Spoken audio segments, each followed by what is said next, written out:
നാരായണം നമസ്കൃത്യ നരം ജൈവ നരോത്തമം ദേവീം സരസ്വതീം വ്യാസം തതോ ജയമുദീരയേത്. എല്ലാവർക്കും നമസ്കാരം. മഹാഭാരതം ഉദ്യോഗപർവം. പാണ്ഡവരുടെ നിലപാട്. യുധിഷ്ഠിരൻ പറഞ്ഞു, ഞങ്ങൾക്ക് കിട്ടേണ്ട പകുതി രാജ്യം കിട്ടിയില്ലെങ്കിൽ യുദ്ധം ചെയ്യാൻ ഞങ്ങൾ തയ്യാറാണ്. അത് ഞങ്ങളുടെ ധർമ്മവുമാണ്. യുദ്ധത്തിൽ അർജുനനെ ജയിക്കാൻ കർണൻ മതിയെന്ന് ധാർത്തരാഷ്ട്രന്മാർക്ക് ഒടുങ്ങാത്ത ധാർഷ്ട്യമുണ്ട്. ഘോഷയാത്രാവസരത്തിലും ഗോഹരണം നടത്തിയപ്പോഴും മറ്റും കർണൻ പരാജിതനായി പലായനം ചെയ്ത കാര്യം അവർ വിസ്മരിച്ചു എന്ന് തോന്നുന്നു. ഞങ്ങൾ തമ്മിൽ യുദ്ധമുണ്ടായാൽ വീണ്ടും അതുതന്നെയായിരിക്കും സംഭവിക്കുക. വാസുദേവൻ എന്നും ഞങ്ങളുടെ ഭ്രാതാവും നാഥനുമാണ്. ഇക്കാര്യത്തിൽ ഞങ്ങൾ ഇനിയും എന്തു ചെയ്യണമെന്ന് അദ്ദേഹം പറയട്ടെ. അദ്ദേഹത്തിൻ്റെ അഭിപ്രായം ഞങ്ങൾ ഒരിക്കലും ധിക്കരിക്കുകയില്ല. സഞ്ജയൻ്റെ വാക്കുകൾ അവജ്ഞയോടെയാണ് കൃഷ്ണൻ കേട്ടുകൊണ്ടിരുന്നത്. അദ്ദേഹം കോപാകുലനായി പറഞ്ഞു, അല്ലയോ സഞ്ജയ, ഞാൻ പാണ്ഡവരുടെ ക്ഷേമത്തെ കാക്ഷിക്കുന്നത് പോലെ തന്നെ കൗരവർക്ക് അഭിവൃദ്ധി ഉണ്ടാവണമെന്നും ആഗ്രഹിക്കുന്നു. പ്രത്യക്ഷമായും പരോക്ഷമായും കൗരവരിൽ നിന്ന് സകലവിധ ഉപദേശങ്ങളും നാശങ്ങളും മാനക്കേടുകളും അനുഭവിക്കേണ്ടി വന്നിട്ടും ഇത്രയും കാലം ശാന്തരായി കഴിഞ്ഞവരല്ലേ പാണ്ഡവർ? അവർക്ക് അവകാശപ്പെട്ട രാജ്യം തിരിച്ചു കൊടുക്കുകയല്ലേ ന്യായവും ധർമ്മവുമായിട്ടുള്ളത്? അതിനു പകരം അവരോട് സമാധാനം പാലിക്കണമെന്ന് ഉപദേശിക്കുന്നതിൻ്റെ അർത്ഥം എന്താണ്? സമാധാനം നല്ലത് തന്നെ. എന്നാൽ ഇപ്പോഴത്തെ പരിസ്ഥിതിയിൽ സമാധാനം പാലിക്കുന്നതിനേക്കാൾ ശ്രേഷ്ഠമാണ് യുദ്ധം ചെയ്യുന്നത്. അതാണ് ക്ഷത്രിയ ധർമ്മം. ധർമ്മപരിപാലനമാണ് ക്ഷത്രിയൻ്റെ കർത്തവ്യം. അതിനുവേണ്ടി എത്ര യുദ്ധം ചെയ്യേണ്ടി വന്നാലും ആരെയൊക്കെ കൊല്ലേണ്ടി വന്നാലും അതൊന്നും തെറ്റല്ല. നേരെ മറിച്ച് ക്ഷത്രിയൻ അങ്ങനെ ചെയ്യാതിരുന്നാലാണ് തെറ്റ്. ക്ഷത്രിയൻ്റെ ശമം ശാസ്ത്രങ്ങളുടെ തീക്ഷ്ണതയാണ്. അത് വാക്കിൽ കൂടിയല്ല, പ്രവൃത്തിയിൽ കൂടി അവർ കാണിച്ചു തരും. അന്ധനായ ധൃതരാഷ്ട്രരോട് ഇപ്രകാരം പറഞ്ഞേക്കൂ. ശ്രീകൃഷ്ണൻ്റെ അവസരോചിതമായ വാക്കുകൾ സഭാവാസികളുടെ പൗരുഷത്തെ തട്ടി ഉണർത്തി. അവർ ആർത്തിരമൊന്ന കടൽ പോലെ ഇളകി മറിഞ്ഞു. ഇത് കണ്ടപ്പോൾ സഞ്ജയൻ ഭയവിഹ്വലനായി. ഇനിയും അവിടെ നിൽക്കുന്നത് ആപൽക്കരമായിരിക്കുമെന്ന് അവന് തോന്നി. എങ്ങനെയെങ്കിലും അവിടെ നിന്ന് രക്ഷപ്പെട്ടാൽ മതിയെന്ന് അദ്ദേഹം തീരുമാനിച്ചു. താൻ ഒരു ദൂതൻ മാത്രമാണെന്നും തന്നോട് അറിയിക്കാൻ പറഞ്ഞത് അറിയിക്കുക മാത്രമേ താൻ ചെയ്തിട്ടുള്ളൂവെന്നും തന്നോട് അപ്രിയം തോന്നരുത് എന്നും അദ്ദേഹം വിനയാനിതനായി പറഞ്ഞു. തന്നെ ഉടൻ തന്നെ യാത്ര അയക്കണമെന്ന് അദ്ദേഹം യുധിഷ്ഠിരനോട് അപേക്ഷിച്ചു. യുധിഷ്ഠിരൻ സഞ്ജയന് യാത്രാനുമതി നൽകി. ഹസ്തനപുരിയിലുള്ള സകലരുടെയും പേരെടുത്ത് പറഞ്ഞിട്ട് അവരെയൊക്കെ തൻ്റെ കുശലാന്വേഷണങ്ങൾ അറിയിക്കണമെന്ന് യുധിഷ്ഠിരൻ ആവശ്യപ്പെട്ടു. അദ്ദേഹം തുടർന്നു, സഞ്ജയ, ദുര്യോധനോട് എനിക്ക് അധികമൊന്നും പറയാനില്ല. ദുര്യോധനൻ സജ്ജീകരിച്ചിരിക്കുന്ന സൈന്യബലം വളരെ വലുതാണ്. എന്നാൽ എനിക്കുള്ള ബലം നിത്യവും സത്യവുമായ ധർമ്മബലമാണ്. ശത്രുബലത്തെ മുടിക്കുവാൻ അത് അജയ്യമാണ്. എങ്കിലും ഞങ്ങൾ ഇപ്പോഴും സമാധാനം കാക്ഷിക്കുന്നു. നിങ്ങൾ ഞങ്ങളോട് ചെയ്ത ചതിയും വഞ്ചനയും ക്രൂരതയും ഞങ്ങൾ പൊറുക്കാം. നിങ്ങൾ മൂലമുണ്ടായ ക്ലേശവും ദുഃഖവും അപമാനവും ഞങ്ങൾ വിസ്മരിക്കാം. നമ്മുടെ കുലം നശിക്കാതിരിക്കാനും നമ്മൾ തമ്മിൽ പ്രീതിയോടെ മേലിലും കഴിഞ്ഞുകൂടുന്നതിനും എന്ത് ത്യാഗവും സഹിക്കാൻ ഞങ്ങൾ തയ്യാറാണ്. സമാധാനത്തിനു വേണ്ടി രാജ്യത്തിലെ ഒറ്റ ദേശമെങ്കിലും ഞങ്ങൾക്ക് തരിക. അല്ലെങ്കിൽ കുശസ്ഥാനം, മൃഗസ്ഥാനം, മാഗന്ധി, വാരണാവതം എന്നിവയും വേറെ ഏതെങ്കിലും ഒന്നും ചേർത്ത് 5 ഗ്രാമങ്ങൾ 5 ഭ്രാതാക്കന്മാർക്കായി നൽകുക. അതുകൊണ്ട് ഞങ്ങൾ തൃപ്തരാകാം. അങ്ങനെയെങ്കിലും ബന്ധുക്കൾ മരിക്കാതിരിക്കട്ടെ. പിതാവ് പുത്രനോട് ചേരട്ടെ. കുരുക്കളും പാഞ്ചാലരും തമ്മിൽ ഒന്നായിരിക്കട്ടെ. ഞാൻ അതിന് ആഗ്രഹിക്കുന്നു. എപ്പോഴും ഞാൻ സമാധാനത്തിന് തയ്യാറാണ്. ധർമാർത്ഥങ്ങളിൽ മൃദുവായും ദാരുണമായും പ്രവർത്തിക്കുവാൻ കഴിവുള്ളവനാണ് ഞാൻ എന്ന് അറിയുക. സഞ്ജയൻ യുധിഷ്ഠിരനെയും സഹോദരന്മാരെയും കൃഷ്ണനെയും സഭാവാസികളെയും പ്രത്യേകം വണങ്ങി യാത്ര പറഞ്ഞ് ഉപപ്ലവത്തിൽ നിന്നും മടങ്ങിപ്പോയി. ശാരീരികമായും മാനസികമായും വളരെ അവശനായിട്ടാണ് സഞ്ജയൻ ഹസ്തിനപുരിയിൽ മടങ്ങിയെത്തിയത്. തേരിൽ തുടർച്ചയായും ദീർഘമായും ചെയ്ത യാത്ര അദ്ദേഹത്തെ ക്ഷീണിതനാക്കി. എന്നാൽ അതിലേറെ ക്ഷീണം മനസ്സിലുണ്ടായിരുന്നു. അതിൻ്റെ പ്രധാന കാരണം ഭയവും ആയിരുന്നു. സമാധാന കുതുകിയും ധർമ്മിഷ്ഠനുമായ യുധിഷ്ഠിരന് യുദ്ധവേളയിൽ അപ്രതിഹതമായ ശക്തിയോടെ കൗരവരെ ആഞ്ഞടിക്കാൻ കഴിയുമെന്ന് സഞ്ജയന് ബോധ്യമായി. വിശ്വനായകനായ വാസുദേവൻ പാണ്ഡവരുടെ പിന്നിൽ പാറ പോലെ ഉറച്ചു നിൽക്കുന്നു. സവ്യസാചിയുടെ തേരാളി അദ്ദേഹമാണ്. പാണ്ഡവപക്ഷത്ത് മറ്റസംഖ്യം പുരുഷ വ്യാഘ്രങ്ങളുണ്ട്. ഇതെല്ലാം കൂടി ഒന്നുചേരുമ്പോൾ കൗരവനാശം സുനിശ്ചിതമാണ്. ഇതെല്ലാം എങ്ങനെയാണ് ധൃതരാഷ്ട്രരെ അറിയിക്കുന്നത്? ഇപ്രകാരമുള്ള ചിന്തയോടുകൂടിയാണ് സഞ്ജയൻ ധൃതരാഷ്ട്രരുടെ മുന്നിൽ പ്രത്യക്ഷപ്പെട്ടത്.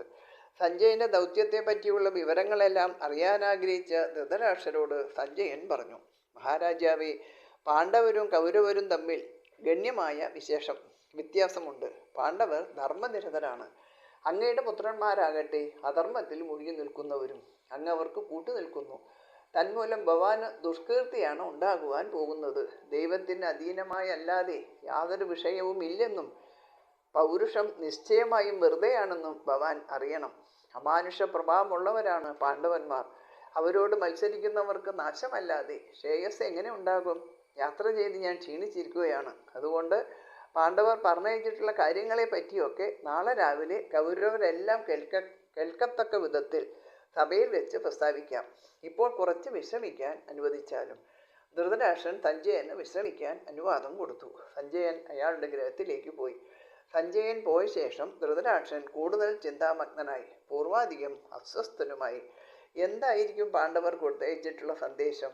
എന്തായാലും അത് ഗൗരവമുള്ളത് തന്നെ ആയിരിക്കും. അതിൻ്റെ മുന്നോടിയായി സഞ്ജയൻ പറഞ്ഞ കാര്യങ്ങൾ കണക്കിലെടുത്താൽ പാണ്ഡവർ യുദ്ധത്തിന് തന്നെ തയ്യാറായിരിക്കുന്നു എന്നാണ് അനുമാനിക്കേണ്ടിയിരിക്കുന്നത്. ഇവരോട് പോരാടിയാൽ ഉണ്ടാകുന്ന നാശത്തെപ്പറ്റിയും സഞ്ജയൻ സൂചിപ്പിച്ചു. മഹാരാജാവിൻ്റെ ചിത്തം അടക്കാൻ കഴിയാത്ത വിധം തപിക്കാൻ തുടങ്ങി. അദ്ദേഹത്തിൻ്റെ മനസ്സമാധാനം നിശേഷം നശിച്ചു. അദ്ദേഹം ഉടൻ തന്നെ വിതുരന് ആളയച്ചു. ഇനി വിതുരോപദേശം. വിതുരൻ ധൃതരാഷ്ട്ര സന്നിധിയിലെത്തി. അദ്ദേഹത്തെ വന്ദിച്ചു. തന്നെ വരുത്തിയതിൻ്റെ കാര്യം എന്താണെന്ന് അന്വേഷിച്ചു. രാജാവ് തൻ്റെ മനക്ലേശത്തെപ്പറ്റി വിതുരനോട് പറഞ്ഞു. രാത്രിയിൽ തീരെ ഉറങ്ങിയില്ലെന്നും ചിന്ത കൊണ്ട് ആർത്തനും തപ്തനുമായിരിക്കുകയാണ് എന്നും അറിയിച്ചു. തനിക്ക് സമാധാനം വേണം. അതിനുള്ള വഴി ഉപദേശിച്ചു തരാനാണ് വിതുരനെ വിളിപ്പിച്ചത് എന്ന് ധൃതരാഷ്ട്രർ പറഞ്ഞു. മഹാരാജാവിൻ്റെ ദയനീയമായ അവസ്ഥ കണ്ടപ്പോൾ വിതുരന് കഷ്ടവും സങ്കടവും തോന്നി. അദ്ദേഹം പറഞ്ഞു, മഹാരാജാവേ, ദുര്യോധനൻ, ശകുനി, കർണൻ, ദുശാസനൻ എന്നിവരുടെ ദുർബോധനങ്ങൾക്ക് വശംവദനായി ജീവിക്കുന്ന അങ്ങേക്ക് എങ്ങനെ ഐശ്വര്യവും സമാധാനവും ഉണ്ടാകും? പണ്ഡിതന്മാരെയും മൂഢന്മാരെയും ഭവാൻ തിരിച്ചറിയണം. ഇനി പണ്ഡിത ലക്ഷണങ്ങൾ. പണ്ഡിതന്മാരുടെ ലക്ഷണങ്ങൾ ഞാൻ പറയാം. ആത്മബോധം, കർത്തവ്യനിഷ്ഠ, സഹനശക്തി, ധർമ്മനിരതത്വം എന്നീ ഗുണങ്ങൾ പണ്ഡിതന്മാർക്കുള്ള ലക്ഷണങ്ങളാണ്. പണ്ഡിതൻ ശ്രേയസ്കരങ്ങളായ കാര്യങ്ങളെ സ്വീകരിക്കുന്നു, നിന്ദ്യങ്ങളായവയെ നിരസിക്കുന്നു. അവൻ ആസ്തികനായിരിക്കും. എല്ലാ കാര്യങ്ങളിലും അവൻ ശ്രദ്ധാലുവായിരിക്കും. പണ്ഡിതൻ ചെയ്യുവാൻ പോകുന്ന കാര്യങ്ങളോ അതിന് സ്വീകരിക്കുന്ന തന്ത്രങ്ങളോ മറ്റാരെയും അറിയിക്കുകയില്ല.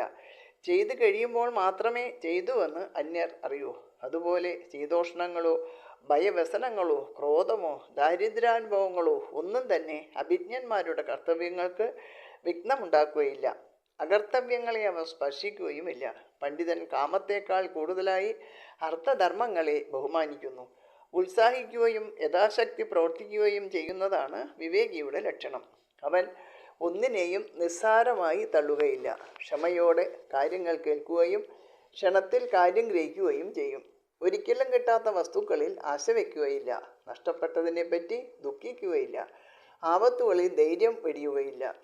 നല്ലതുപോലെ ആലോചിച്ച് തീർച്ചപ്പെടുത്തി തക്ക സമയത്ത് വേണ്ടതിനെ ചെയ്യുന്നതാണ് പണ്ഡിത ലക്ഷണം. അങ്ങനെയുള്ളവർ തുടങ്ങിയ കാര്യം ഇടയ്ക്ക് വെച്ച് നിർത്തുകയില്ല. തനിക്ക് വന്നു ചേരുന്ന ശ്രേയസ്സിൽ അമിതമായി ആമോദിക്കാതെയും അപമാനകരങ്ങളായ കാര്യങ്ങൾ വന്നുപെട്ടാൽ ദുഃഖിക്കാതെയും ഗംഗയുടെ കയം പോലെ അചഞ്ചല മാനസനായി നിൽക്കുന്നവൻ ഏവനാണോ അവനാണ് പണ്ഡിതൻ. അങ്ങനെയുള്ളവർ യോഗ്യന്മാരായ ആളുകളുടെ അഭിപ്രായത്തെ ഖണ്ഡിക്കുകയില്ല. എന്നാൽ ധർമ്മത്തിനോ ലോക നടപടിക്കോ വിപരീതമായ കാര്യത്തിന് വഴങ്ങുകയുമില്ല. ധാരാളം ധനവും വളരെ പഠിപ്പും നേടി വലിയ ഐശ്വര്യത്തോടു കൂടി കഴിയുന്നവൻ ഗർവ്വ ഭാവിക്കാതെ ജീവിക്കുകയാണെങ്കിൽ അവൻ നിശ്ചയമായും പണ്ഡിതനായിരിക്കും. നിഷ്കാമമായിട്ട് മാത്രമേ അവൻ ദാനം ചെയ്യുകയുള്ളൂ. ഇനി മൂഢലക്ഷണങ്ങൾ. ഇനിയും മൂഢൻ്റെ ലക്ഷണങ്ങളും ഞാൻ പറയാം. മൂഢൻ അറിവില്ലെങ്കിലും അറിവുണ്ട് എന്നുള്ള ഗർവ് കാണിക്കും.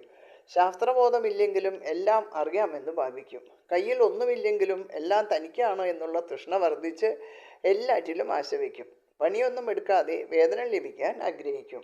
അവൻ തന്നിൽ സ്നേഹമില്ലാത്തവരോട് സ്നേഹം കാണിച്ച് അവരുടെ പിന്നാലെ നടക്കും. തന്നോട് സ്നേഹമുള്ളവരെ ഉപേക്ഷിക്കുകയും ചെയ്യും. കൂടാതെ അവൻ ബലവാന്മാരിൽ വിദ്വേഷം ഇളക്കിവിടും. ശത്രുവിനെ മിത്രമായി കാണുകയും മിത്രങ്ങളോട് ദേഷിക്കുകയും ചെയ്യും. വളരെ ദുഷ്ടമായ കർമ്മങ്ങൾ ചെയ്യാൻ അവന് ഒരു മടിയും ഉണ്ടായിരിക്കുകയില്ല. താൻ ചെയ്യേണ്ട എന്തിനേയും സംശയദൃഷ്ടിയോടെ മാത്രമേ അവൻ വീക്ഷിക്കുകയുള്ളൂ. വേണ്ടത് വേണ്ടപ്പോൾ ചെയ്യാതെ വീഴ്ച വരുത്തും. മൂഢൻ അന്യൻ്റെ വീട്ടിൽ വിളിക്കാതെ കയറി ചെല്ലുകയും തന്നോട് ചോദിക്കാതെ തന്നെ ഇടയിൽ കയറി ധാരാളം സംസാരിക്കുകയും ചെയ്യും. വിശ്വസിക്കാൻ കൊള്ളരുതാത്തവരെ വിശ്വസിക്കും. അന്യൻ്റെ കുറ്റങ്ങളെപ്പറ്റി വാതോരാതെ സംസാരിക്കുന്ന ജളൻ തന്നിലുള്ള അതേ കുറ്റങ്ങളെപ്പറ്റി അറിയുന്നതേയില്ല. തൻ്റെ ബലം എത്രയുണ്ട് എന്നറിയാതെ തനിക്ക് അസാധ്യമായ കാര്യങ്ങളിൽ അവൻ പ്രവേശിക്കും. പ്രയത്നം കൂടാതെ എളുപ്പത്തിൽ സൂത്രവഴിക്ക് ധനം കരസ്ഥമാക്കാനായിരിക്കും മൂഢൻ ശ്രമിക്കുന്നത്. അവൻ അവനെ ആദരിക്കാത്തവനെ ശാസിക്കുകയും ദുഷ്ടന്മാരെ പൂജിക്കുകയും ചെയ്യും. മഹാരാജാവേ, വില്ലാളി എയ്തുവിടുന്ന ശരം ഒരാളെ കൊന്നെന്നും കൊന്നില്ലെന്നും വരാം. എന്നാൽ ബുദ്ധിമാൻ വിടുന്ന ബുദ്ധിയാകുന്ന ശരം ഭൂമണ്ഡലത്തെ മുഴുവൻ മുടിച്ചുവിടും. ഭവാൻ ബുദ്ധി കൊണ്ട് കാര്യകാര്യങ്ങളെ അറിയണം, അതിൽ ഉറച്ചു നിൽക്കണം. ചതുരുപായങ്ങളാകുന്ന സാമം, ദാനം, ഭേദം, ദണ്ഡം എന്നിവ കൊണ്ട് മിത്രം, ഉദാസീനൻ, ശത്രു എന്നീ 3 വർഗങ്ങളെയും അടക്കണം. കണ്ണ്, ചെവി, മൂക്ക്, നാക്ക്, തൊലി, അതായത് രൂപം, ശബ്ദം, ഗന്ധം, രസം, സ്പർശം എന്നിവയാണ് പഞ്ചേന്ദ്രിയ വിഷയങ്ങൾ. എന്ന പഞ്ചേന്ദ്രിയങ്ങളെയും ജയിക്കണം. സ്ത്രീസേവ, ചൂതുകളി, മദ്യപാനം, നായാട്ട്, പരുഷവാക്ക്, പരുഷദണ്ഡം, അർത്ഥദൂഷണം പറയുമ്പോൾ ദുർവ്യയം എന്നീ സപ്തവ്യസനങ്ങളെയും അകറ്റണം. ഇപ്രകാരം ചെയ്താൽ അങ്ങേക്ക് സുഖമായി ജീവിക്കാം. രാജാവേ, ഭവാൻ ഒന്നല്ലാതെ രണ്ടില്ല. അങ്ങേക്ക് പാണ്ഡവരും കൗരവരും ഒരുപോലെയാണ്. ഭവാൻ സത്യത്തെ മറക്കരുത്. സത്യം സ്വർഗത്തിലേക്കുള്ള സോപാനമാണ്. സമുദ്രത്തിൽ തോണി എന്ന പോലെ സത്യം മനുഷ്യനെ ആപത്തിൽ നിന്നും കരകയറ്റി വിടും. സത്യം പോലെ വിശിഷ്ടമാണ് ക്ഷമയും. ക്ഷമാശീലനെ ചിലർ അശക്തനാണെന്ന് കരുതും. അതിൽ അവന് ദോഷമൊന്നും ഭവിക്കുകയില്ല. ക്ഷമയാണ് പരമമായ ധനം. ക്ഷമ അശക്തന്മാർക്ക് ഗുണവും ശക്തന്മാർക്ക് ഭൂഷണവുമാണ്. ലോകത്തെ മുഴുവൻ വശീകരിക്കാൻ ക്ഷമയ്ക്ക് കഴിയും. ക്ഷമയ്ക്ക് സാധിക്കാത്തതായി ഒന്നും തന്നെയില്ല. ശാന്തിയാകുന്ന ഖഡ്ഗം കയ്യിലെടുത്തവനോട് ദുർജനത്തിന് എന്ത് കാട്ടുവാൻ കഴിയും? ഉണക്കപ്പുലില്ലാത്തിടത്ത് തീ വീണാൽ അത് തന്നെത്താനെ കെട്ടുപോവുകയല്ലേ ഉള്ളൂ. ക്ഷമവാനായ പ്രഭുവും ദാനശീലനായ ദരിദ്രനും ഇവർ രണ്ടുപേരും സ്വർഗത്തിനുപരിയായി നിലകൊള്ളുന്നു. അധ്വാനിക്കാൻ തയ്യാറില്ലാത്ത ദരിദ്രനെയും ദാനം ചെയ്യാത്ത ധനികനെയും വലിയ കരിങ്കല്ല് കഴുത്തിൽ കെട്ടി കഴുത്തിൽ താഴ്ത്തണം. ദുർജനങ്ങളെ സേവിക്കാതെയും പരുഷവാക്കുകൾ പറയാതെയും ഇരുന്നാൽ ലോകത്തിൽ ആരാധ്യനായി തീരും. ധർമ്മനിഷ്ഠ, ക്ഷമാഗുണം, അഹിംസ എന്നീ രക്ഷാകവചങ്ങൾ ഉള്ളവന് എവിടെയും ആരെയും ഭയപ്പെടേണ്ടതായിട്ടില്ല. സ്വന്തം തെറ്റിൽ സ്വയം ലജ്ജിക്കുന്ന പരിശുദ്ധനായ ധീരജിത്തൻ സ്വതേജസ്സാൽ സൂര്യതുല്യം കാന്തി ചൊരിഞ്ഞ് സർവ്വലോകത്തിനും ഗുരുവായിട്ട് ഭവിക്കും. ഹേ മഹാരാജാവേ, ഞാൻ ഇത്രത്തോളം പറഞ്ഞതിൽ നിന്ന് ശ്രേയസ്സിനായി പുരുഷൻ അനുവർത്തിക്കേണ്ടത് എന്താണ് എന്ന് ഭവാൻ ഗ്രഹിച്ചുവല്ലോ. പാണ്ഡവന്റെ പുത്രന്മാർ 5 പേരും ഇന്ദ്രതുല്യന്മാരാണ്. ഭവാനാണ് അവരെ വളർത്തിയതെന്നും അവർ ഭവാന്റെ ആജ്ഞ പാലിച്ചുകൊണ്ടാണ് വർത്തിക്കുന്നത് എന്നും ഭവാൻ ചിന്തിക്കണം. പാണ്ഡവന്മാർക്കുള്ള രാജ്യം അവർക്ക് നൽകി ഭവാൻ പുത്രന്മാരോടുകൂടി സന്തോഷമായി വാഴുക. അങ്ങനെയായാൽ ദേവന്മാർക്കാകട്ടെ മനുഷ്യർക്കാകട്ടെ ഭവാൻ ഒരു ആക്ഷേപപാത്രമായി തീരുന്നതല്ല. ഇത്രയുമൊക്കെ പറഞ്ഞിട്ടും ധൃതരാഷ്ട്രന് സമാധാനമുണ്ടായില്ല.